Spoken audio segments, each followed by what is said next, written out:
Hey you guys, so many of you probably have seen the trailer and the new form. I'm going to focus solely on this form rather than doing a full trailer breakdown. If you guys really want to see me go through everything, let me know in the comments below.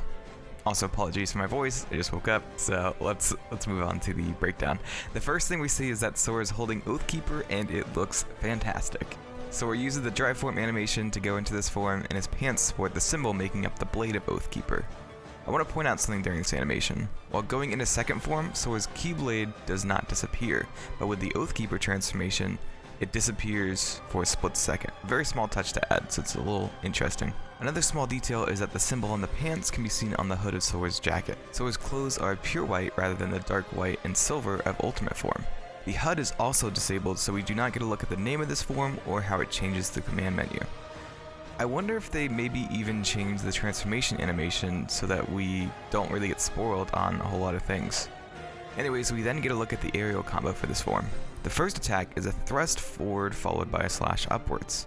He then does a spinning attack which spawns a ray of light to circle around him before crouching lower and doing another spinning attack that ends with a swipe upwards. Sora then does a quick horizontal slash followed by a spinning slash attack that ends with him spawning a pillar of light.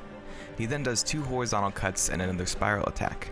During this spiral attack, Sora actually lets go of the Keyblade, guiding it with his hand rather than holding it. Instead of ending this attack with a pillar of light, he dashes forward and does a diagonal slash that has rays of light on each side of the slash. He then throws the Keyblade outwards and it circles around him, ending up behind him before it comes closer as he dashes forward. Again, we see Sora controlling this with his hand rather than holding it. During the dash attack, we can see a spear of light as well as these green squares. It makes me think of Data, to be honest. What do you guys think?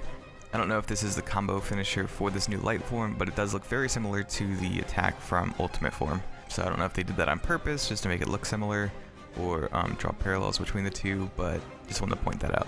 And that is all we got, 14 seconds of a new light form. I would assume this means that we will also get Oblivion that will trigger a dark form at some point. Anyways, I tried to look at Kairi's combos in Kingdom Hearts 3 to see if there was any kind of similarity between Sora's new form and Kairi's attacks. This was the only attack I could see though, because Kairi's AI would only attack with projectiles. And there was a similarity, actually. As you can see here, Sora does a dash forward with a uppercut or a slash upwards, and then follows it with a spinning rising slash.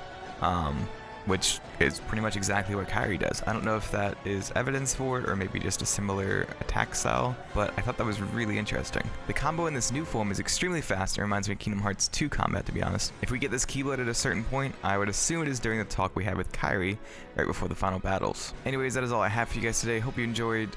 Pretty short. I just want to talk about this new form. Really excited to finally be getting some new content for Kingdom Hearts 3, though it is I think it comes out in winter, I think. So not anytime soon we'll get it, but it's cool to get a little glimpse of it. This does throw a little wrench in my plans. I was planning to work with a couple other YouTubers to do a whole breakdown of the end of Kingdom Hearts 3. Though with all this new information, I guess we'll just be waiting until the Remind DLC comes out so we can actually give a full, complete breakdown of all that. So the next stuff will just be more combat breakdowns from Dream Drop Distance, Birth by Sleep, and all that good stuff. But thank you guys so much for watching, and I'll see you in the next video.